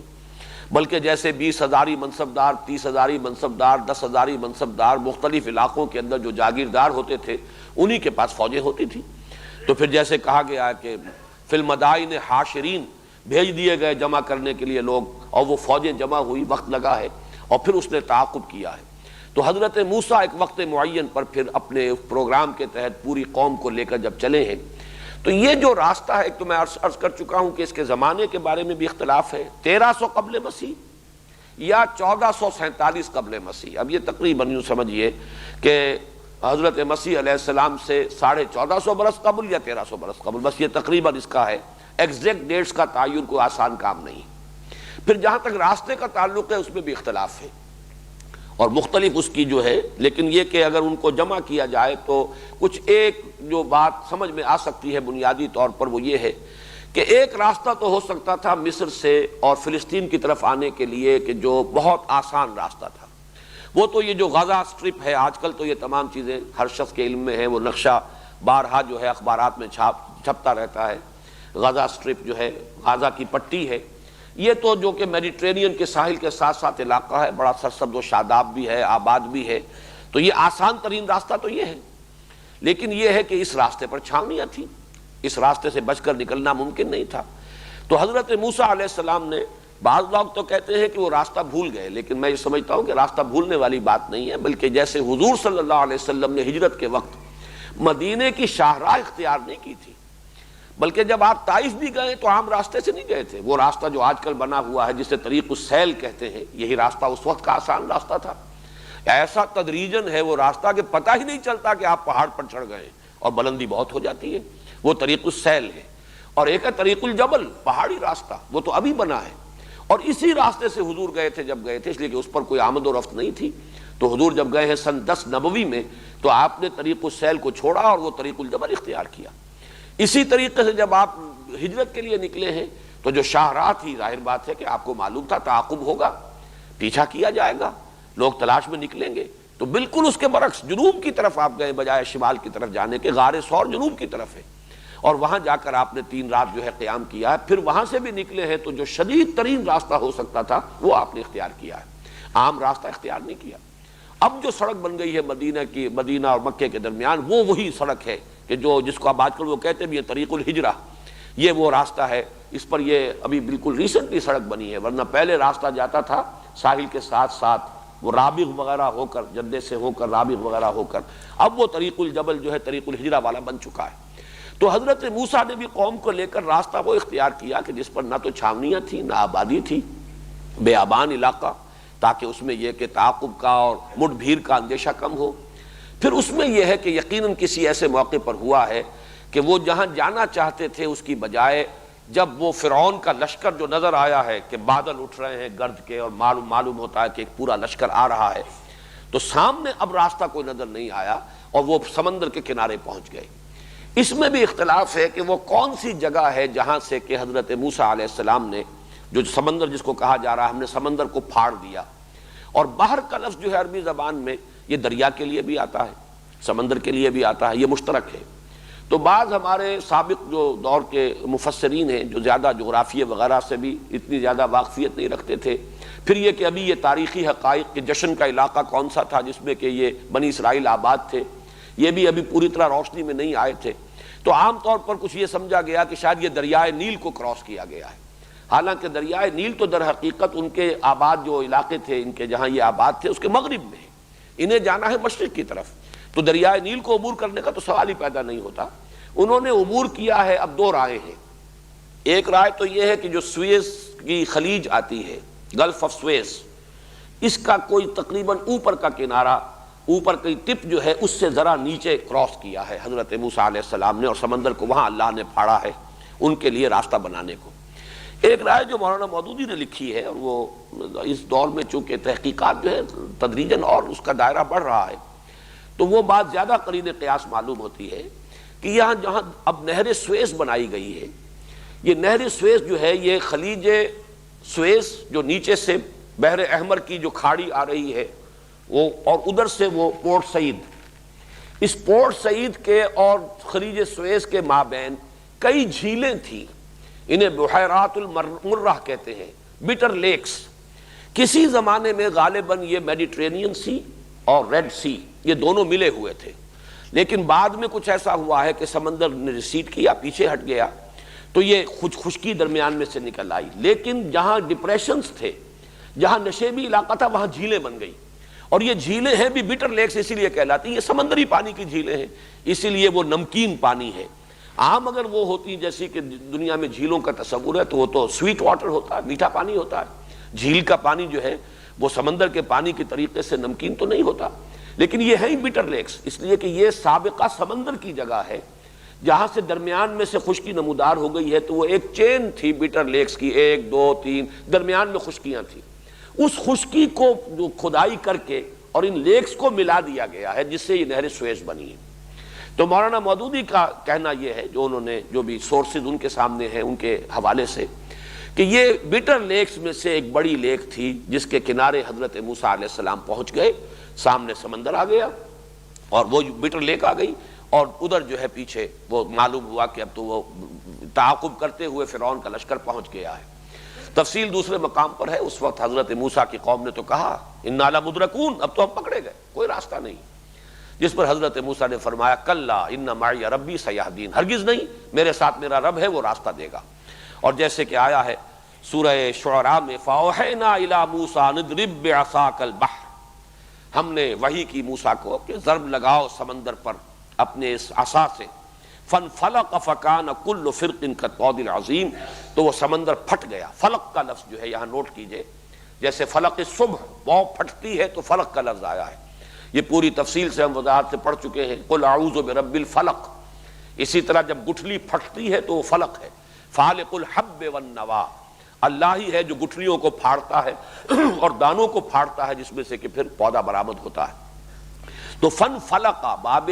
انفعال ہے فلق سے، پھٹ گیا، فن فلقا سمندر پھٹ گیا، فکان کل فرق کالطود العظیم، اور ہر حصہ، فرق کہتے ہی اسے یہاں تفرقہ ہو جائے اسے فرقہ وجود میں آتا ہے، تو ہر جز جو ہے ہر حصہ ایسے ہو گیا جیسے بڑی چٹان ہو۔ گویا کہ یہ معاملہ جو ہے خالص معجزہ ہے، اس کی کوئی سائنٹیفک توجیہ اور کوئی اس کی نیچرل توجیہ کرنے کی کوشش کرنا یہ در حقیقت قرآن مجید کے سیاق و سباق سے، بلکہ سیاق و سباق نہیں، صراحت جو ہے الفاظ کی اس کے بھی خلاف پڑتا ہے۔ لیکن یہ کہ اس دور میں بعض حضرات، مولانا اصلاحی صاحب کا بھی کچھ رجحان اسی طرف ہوا، اور تورات میں نے دیکھا کہ تورات میں بھی یہ رجحان ہے۔ وہاں یہ کہا گیا ہے کہ بڑی تیز آندھی اللہ نے چلائی اور اس آندھی کی وجہ سے یہ وہ جو ہے سمندر پھٹ گیا، لیکن یہ کہ قرآن مجید میں اس قسم کی کوئی بات نہیں ہے، بلکہ ضرب جو ہے عصا کی جو ضرب ہے اس کا نتیجہ ظاہر کیا گیا، اور سمندر جو ہے پھٹ کر ایسا نہیں ہوا کہ ریسیڈ کر گیا ہو، ہٹ گیا ہو، بلکہ یہ کہ پھٹ گیا ہے۔ مد و جزر کی بات یہ نہیں ہو سکتی جیسے کہ مولانا اصلاحی صاحب نے کچھ اس قسم کی تعبیر کی ہے، یہ وہی ہے 20th سینچری یا 19th سینچری کا ریشنلزم جو سر سید احمد مرحوم کے ذریعے سے مولانا حمید الدین فراہی رحمۃ اللہ علیہ تک بھی اس کے کچھ اثرات پہنچے، اور بڑے بڑے لوگ بھی اس سے بالکل یا محفوظ نہیں رہے ہیں، لیکن میں نے اسی لیے چاہا، تورات میں بھی اصل میں چونکہ حوالہ اس طرح کا دیا گیا ہے، اور یہ میں بیان کر چکا ہوں، چونکہ تورات بعد میں مرتب کی گئی ہے حافظے سے، اس میں انسانی ذہن شامل ہو گیا ہے، گویا کہ یہ تصور دینا کہ ضرب سے، حضرت موسیٰ کے عصا کے ضرب سے سمندر پھٹا ہے اور معجزہ، اس کی بجائے انہوں نے تصور یہ دیا کہ بہت تیز ہوا چلی اور ہوا نے سمندر کو دھکیل دیا، جب سمندر کو دھکیل دیا ایک طرف تو راستہ بن گیا۔ لیکن قرآن نے وہ الفاظ استعمال کر دیے ہیں کہ جس کے بعد اب کسی اور تعویل کی سرے سے کوئی گنجائش نہیں، یہ خالص معجزہ تھا، قدرت خداوندی کا ظہور۔ تو نوٹ کیجئے، فن فلق فکان کل فرق کالطود العظیم، لفظ فرق جو ہے اس کو نوٹ کیجئے، اور یہاں جو اب آیت ہم پڑھ رہے ہیں وَإِذْ فَرَقْنَا، جبکہ ہم نے پھاڑ دیا، ہم نے جدا کر دیا، ٹکڑے کر دیا، یہ فرق اس کو کہتے ہیں۔ وَإِذْ فَرَقْنَا بِكُمُ الْبَحْرَ، جبکہ ہم نے سمندر کو پھاڑ دیا تمہارے لیے، تمہاری نجات کے لیے، تمہارے لیے راستہ بنانے کی خاطر، فَأَنْجَيْنَاكُمْ، اب دیکھیے یہاں باب افعال آیا ہے، یہ ظاہر بات ہے ایک ہی واقعہ ہے، یہ ایکسوڈس جو ہوا ہے یہ تو این ماس ہوا ہے، پوری کی پوری قوم جو ہے حضرت موسیٰ کے ساتھ نکل گئی ہے۔ فَأَنْجَيْنَاكُمْ وَأَغْرَقْنَا آلَ فِرْعَوْنَ، اور غرق کر دیا ہم نے فرعونیوں کو، فرعون والوں کو، قوم فرعون کو، اس کے سرداروں کو، اس کے لائے لشکر کو، اس لیے کہ وہ جب پہنچا ہے وہاں اور اس نے دیکھا اس کی نگاہوں کے سامنے اس کا شکار نکلا جا رہا ہے، تو یہ دیکھ کر کہ سمندر تو رکا ہوا ہے، تو اس نے بھی یہ سمجھا کہ ہم بھی اسی طریقے سے پار کر کے اور انہیں دوسرے کنارے پر جا لیں گے اور پکڑ لیں گے، لیکن یہ کہ عین جب مجھار میں درمیان میں آیا ہے تو پھر وہ دونوں کے دونوں حصے جو ہے وہ آپس میں مل گئے اور وہ سب کے سب غرق ہو گئے۔ وَأَغْرَقْنَا آلَ فِرْعَوْنَ وَأَنْتُمْ تَنْظُرُونَ، اس میں بڑی ایک خاص کیفیت ہے، تم دیکھ رہے تھے، تمہاری نگاہوں کے سامنے تمہارے دشمن کو غرق کیا۔ اس میں وہی انداز ہے کہ جیسے سورہ فتح میں بھی ہے کہ اللہ تعالیٰ یہ چاہتا ہے کہ وَيَشْفِ صُدُورِ الْمُؤْمِنِينَ، اہل ایمان جو تھے مکے میں جنہیں ستایا گیا تھا، مارا گیا تھا، ہر طرح سے جو ایذائیں پہنچائی گئی تھی، اللہ تعالیٰ جو ہے وہ چاہتا تھا کہ ان کے دلوں کو بھی ٹھنڈک جو ہے وہ نصیب ہو، اور ان کو ٹھنڈک اسی سے ہو سکتی تھی کہ جو ظلم کرنے والے تھے ان کے سامنے جو ہے ان پر اللہ تعالیٰ کا عذاب آئے، جیسا کہ حضرت بلال نے خود قتل کیا امیہ ابن خلف کو میدان بدر میں، وہ بھاگنے کی فکر میں تھا اور حضرت بلال نے، وہی امیہ ابن خلف جو انہیں شدید ترین ایذائیں پہنچاتا تھا، پھر حضرت بلال کے ہاتھوں اللہ تعالیٰ نے اسے قتل کروایا اور اسے کیفر کردار تک پہنچایا۔ تو یہ بھی ہے کہ ان کی بھی آنکھوں کو ٹھنڈک عطا کی ہے کہ یہ قوم جو ہم پر ظلم کرتی تھی، تشدد کرتی تھی، ہمیں ستاتی تھی، یسومونکم سوء العذاب، اس کا حشر یہ ہوا کہ ان کی نگاہوں کے سامنے، وانتم تنظرون، تمہاری نگاہوں کے سامنے تمہارے اس دشمن کو ہم نے غرق کیا۔ وَإِذْ وَعَدْنَا مُوسَىٰ 40 لَيْلَةً ثُمَّ اتَّخَذْتُمُ الْعِجْلَ مِن بَعْدِهِ وَأَنْتُمْ ظَالِمُونَ، اور جب کہ یاد کرو جب کہ ہم نے بلایا ایک وقت معین پر. وعدنا یہ باب مفعلہ جو آیا ہے یہ ہوتا ہے کسی چیز کا معاہدہ ہو جانا، وعدہ ہو جانا. یعنی اللہ تعالیٰ نے حضرت موسیٰ علیہ السلام کے ساتھ ایک وقت معین کیا کہ اس وقت تمہیں اب کوہ طور پر پہنچنا ہے، حاضر ہونا ہے، اور وقت معین سے پہلے وہ پہنچ گئے جس کا سورہ طٰہٰ میں ذکر ہے. لہذا اس پر پھر ان کی ایکسپلینیشن بھی کال ہوئی ہے. وما عجلک عن قومک یا موسیٰ، اے موسیٰ وقت معین سے پہلے کیسے پہنچ گئے اپنی قوم کو چھوڑ کر؟ تو انہوں نے پھر وضاحت کی وَعَجِلْتُ إِلَيْكَ رَبِّ لِتَرْضَىٰ، پروردگار میں تو جلدی کر کے آیا کہ تو راضی ہو جائے، تو میرا شوق دیکھ، میرا اشتیاق دیکھ. لیکن یہ کہ وہاں ایکسپلینیشن کال ہوئی اور اللہ تعالیٰ نے فرمایا کہ تم نے جو جلدی کی ہے اس کا نتیجہ نکل چکا ہے. اِنَّا فَتَنَّا قَوْمَكَ مِن بَعْدِكَ وَأَضَلَّهُمُ السَّامِرِي، سامری نے تمہاری قوم کو گمراہ کیا ہے. بہرحال وہ ایک وقت معین کے لیے میں نے یہ وضاحت کی ہے. وعدنا یہ وہی ہے باب مفعلہ، جب کوئی قرارداد طے ہو گئی وقت کی کہ اس وقت پہنچنا ہے. موسیٰ 40 لیلۃ، حضرت موسیٰ علیہ السلام کا لفظ یہاں پر پہلی مرتبہ آ رہا ہے قرآن میں، تو اسے نوٹ کر لیجئے. موسیٰ بن عمران،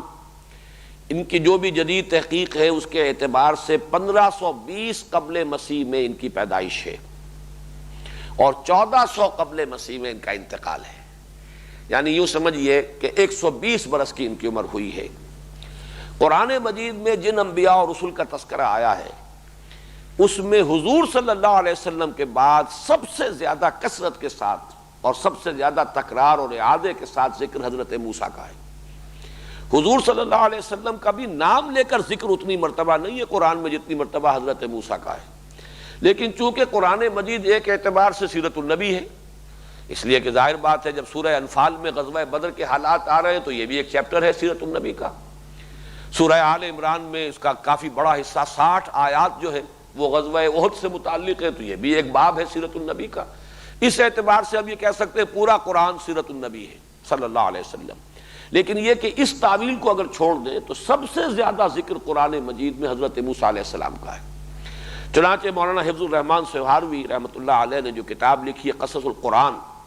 اس میں انہوں نے ہر نبی کے حالات پر جو آیات قرآن مجید میں آئی ہیں ان کی گنتی کر کے اس کا دے دیا ہے کہ ان کے حالات میں اتنی آیات ہیں، ان کے ذکر پر اتنی آیات. تو 555 آیات قرآن مجید کی حضرت موسیٰ علیہ السلام کے ذکر پر مشتمل ہے.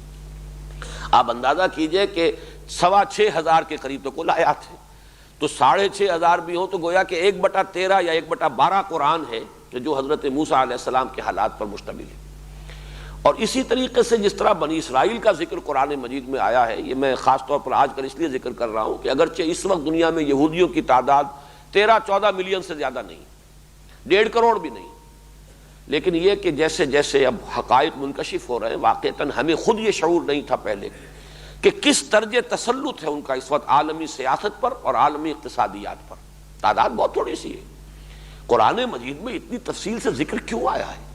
ایک قوم تھی تاریخ کی ایک صفحات میں گم ہو چکی، تقریباً نہ ہونے کے برابر رہ گئی. مسلمان 120 کروڑ اور وہ 1.25 کروڑ بمشکل. معلوم ہوا کہ 1 اور 100 کی نسبت ہے.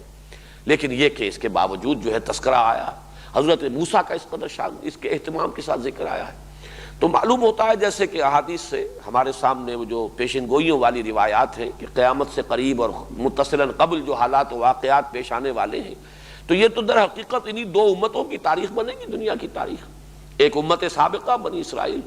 جن میں سے وہ دجال اکبر کا ظہور ہوگا، اس کا ایک جو ہے ایک ابال آئے گا اس کے اندر، اس کی باسی کڑھی کے اندر اقتدار انہیں حاصل ہوگا، جیسے کہ اسرائیل وجود میں آ چکا ہے، جیسے بڑکے مار رہا ہے شمیر اس وقت، انہی میں ایک بہت بڑی شخصیت کا ظہور ہوگا جو ان کی مسیح بن کر آئے گی. وہ مسیح جو جن کی پیشن گوئیاں ان کے ہاتھ تھیں،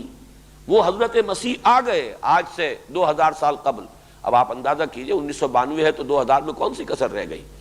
لیکن یہ کہ ان بدبختوں نے ان کی تو نفی کی، انہیں جھوٹا قرار دیا، انہیں ولد الزنا قرار دیا اور انہیں جادوگر قرار دے کر مرتد قرار دے کر سولی پر چڑھا دیا اپنے بس پڑتے.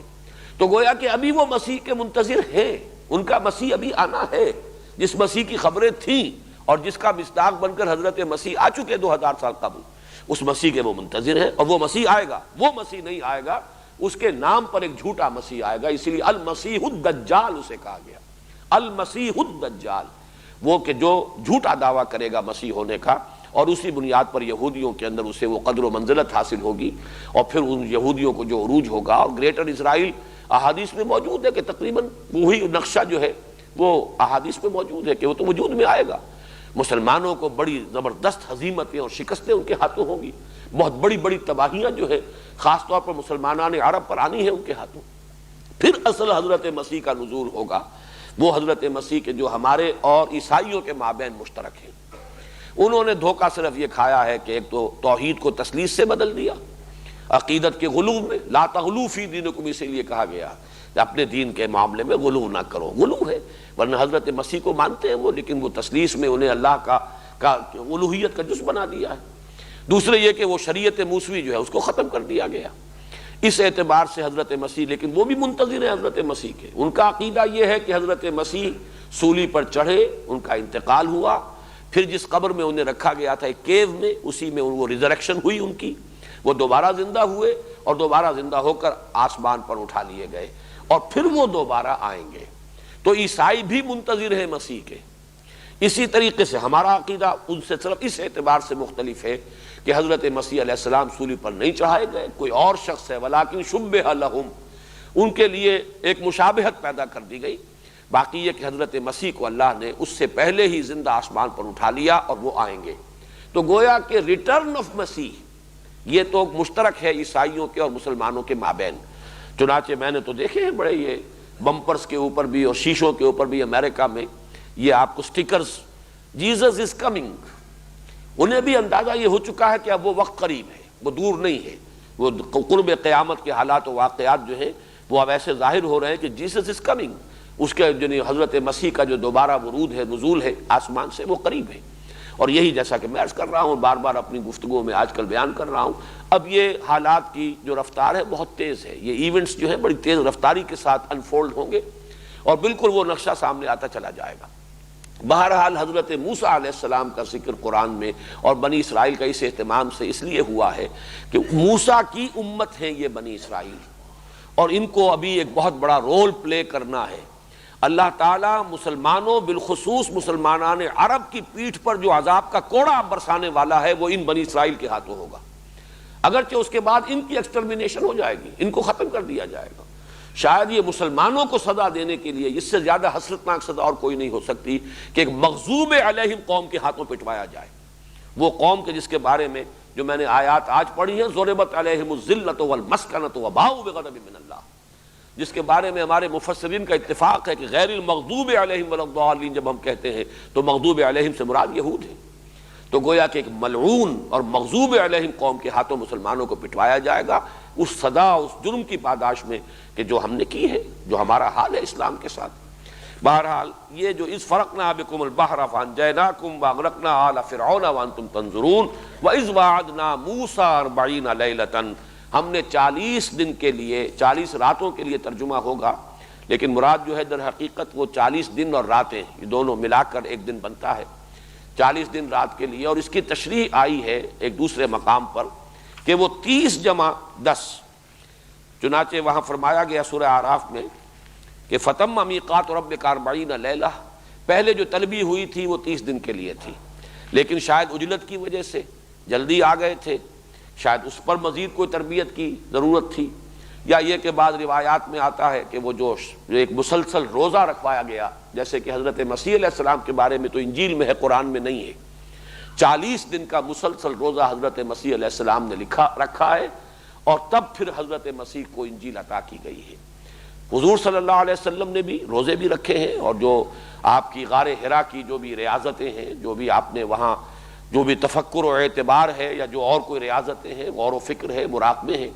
تو یہ گویا کہ تمہید ہوتی ہے کتاب عطا کیے جانے کی، یہ تیاری ہے، یہ ان کو جو خوش نصیب اس کام کے لیے اللہ تعالیٰ نے جس کو چن لیا ہوتا ہے، اگرچہ وہ خود اپنی جگہ پر یوں سمجھیے کہ جوہر قابل اور ہر اعتبار سے ایک نہایت ہی اہل ہستی، لیکن یہ کہ مزید کتاب الہی کے تحمل کے لیے کچھ اور تربیت کی ضرورت ہے، چنانچہ اس تربیت کے لیے 40 دن کی یہ جو ہے حضرت موسیٰ علیہ السلام سے ریاضت کرائی گئی۔ وَإِذْ وَعَدْنَا مُوسَىٰ 40 لیلۃ ثُمَّ اتَّخَذْتُمُ الْعِجْلَ مِن بَعْدِهِ۔ اب چونکہ اصل میں تفصیل یہاں پر حضرت موسیٰ علیہ السلام کو تورات عطا کیے جانے کی نہیں ہے، وہ تو دوسری جگہ پر، یہاں تو فرد جرم عائد کرنا جو ہے وہ پیش نظر ہے۔ تو اصل ذکر ہو رہا ہے کس اعتبار سے، تم نے اس کے بعد اس کی غیر حاضری میں بچھڑے کو اپنا معبود بنا لیا، وانتم ظالمون، اور تم نہایت ظالم تھے، یعنی بے انصاف تھے، تم نے اپنے اوپر ظلم کیا۔ اس لیے کہ ظلم کو قرآن مجید شرک جو ہے، شرک کو ظلم سے تعبیر کرتا ہے، ان الشرک لظلم عظیم، شرک جیسے گناہ کی گھناؤنے یعنی جرم کا تم نے ارتکاب کیا۔ حالانکہ میں یہ سارے واقعات جو آپ کے سامنے بیان کر رہا ہوں، یہ ابھی سمجھیے کہ بالکل آغاز ہے ان کا، اور انہوں نے کتنے معجزے حضرت موسیٰ علیہ السلام کے دیکھے ہیں، کس طرح معجزانہ طور پر تو انہیں وہاں سے مصر سے نکال کر لائے ہیں۔ وہ جو 9 معجزے فرعون کو دکھائے گئے، ظاہر بات ہے وہ سارے کے سارے معجزے بنی اسرائیل نے بھی دیکھے ہیں۔ اس اعتبار سے کسی جگہ پر آج میں اس کا حوالہ تو تلاش نہیں کر سکا، اس لیے کہ میری طبیعت آج کچھ ٹھیک نہیں رہی، لیکن یہ کہ یہ الفاظ بھی میں نے کہیں پڑھے ہیں تورات ہی کے، کہ اے بنی اسرائیل، تو وہ قوم ہے، تو اس چھنال کے مانند ہے جس نے پہلی شب میں بے وفائی کی ہے۔ یعنی یہ معاملہ جو ہو رہا ہے تمہارے ساتھ، ابھی نبی تمہارے مابین موجود ہیں، ابھی تمہیں کتاب دی جا رہی ہے، پے بپے معجزات دیکھ رہے ہو، تب تمہارا حال یہ ہے کہ تم نے، جیسا کہ قرآن مجید میں دوسری جگہ پر تو یہ ہے کہ انہوں نے وہ تو پہلے ہی کہہ دیا تھا، جیسے ہی مصر سے نکلے ہیں اور دیکھا مختلف قوموں کو کہ ان کے بت ہیں جن کا وہ اعتکاف کرتے ہیں، تو انہوں نے کہا کہ اے موسیٰ، ہمارے لیے بھی ایک کوئی ایسا بت جو ہے تراش دے، اور کوئی ہمیں بھی معبود ہو، ایسا محسوس خوگرے پے کرے محسوس تھی انسان کی نظر، مانتا پھر کوئی اندیکھے خدا کو کیوں کر۔ اندیکھے خدا کے ساتھ لو لگانی مشکل ہے، کوئی نہ کوئی چیز خوگرے پے کرے محسوس کو، کوئی پے کرے محسوس سامنے نظر آئے تو پھر ہم بھی ذرا اعتکاف کر سکیں گے، تو کوئی ہمارے لیے بھی الہ بنا دے، اجعل لنا الہن کما لہم آلہہ، جیسے ان کے بہت سے معبود ہیں، ایک ہمارا بھی معبود بنا دے۔ بہرحال حضرت موسیٰ علیہ السلام نے انہیں ڈانٹا، لیکن یہ کہ پھر جیسے ہی حضرت موسیٰ علیہ السلام گئے اور وہ جو غیر حاضری ہے ان کی، اس میں انہوں نے سامری نے وہ فتنہ اٹھایا اور بچڑے کی انہوں نے پرستی شروع کر دی۔ تو فرمایا ثم اتخذتم العجل من بعدہ وانتم ظالمون، تم نے یہ ظلم، یہ بے وفائی اللہ کے ساتھ، یہ گستاخی، اور جبکہ ابھی نبی موجود ہیں، صرف 40 دن کی غیر حاضری کا معاملہ ہے، تو بالکل وہ الفاظ جو ہے کہ تو اس چھنال کے مانند ہے جس نے پہلی شب میں بے وفائی کی ہے۔ تو یہ در حقیقت ان واقعات کا تذکرہ ہو رہا ہے جس سے کہ جو ان کا کردار ہے، ان کی سرشت کے اندر جو چیزیں تھیں ان کو نمایاں کیا جا رہا ہے۔ اب یہی انشاءاللہ مضمون کل ہم مکمل کریں گے۔ بارک اللہ لی ولکم فی القرآن العظیم ونفع